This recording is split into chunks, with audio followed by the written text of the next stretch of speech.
Agne, man tavie labiausiai patinka tavo lengvabūdiškumas, tavo grožis, tavo sugebėjimas neoverthinkinti kai kuriuose situacijose. Tu taip paprastai sugebi pasiekti tai, ko užsibrėži, ir tai mane labai stipriai žavi. Vieno pirmo mūsų pasimatymo aš jau labai įsikliopinau tave.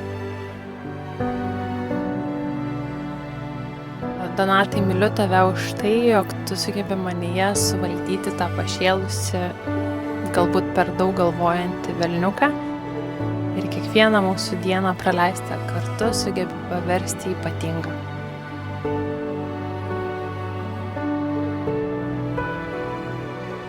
Tikiuosi, jog užsibaigus projektui vestuvės, mūsų sekantis projektas namas eis labai sklandžiai. Tikiuosi, jog tų nesutarimų ar kažkokių kompromisų ieškojimas bus sklandesnis, ašarų nebus tiek daug, kiek jų galbūt tikiesi.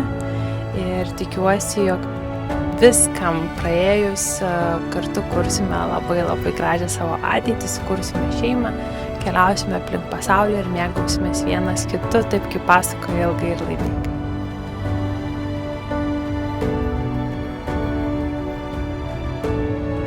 Mes su Agne bendravome 2 metus, jau esam vyras ir žmona ir kol kas, kaip mes sakome, pas mus dideli planai ateina rugpjūčio mėnesį. 1 metais rugpjūčio mėnesį aš pasipiršau, 2 metais įvyko mūsų vestuvės, įsigijom dar kartu būstą.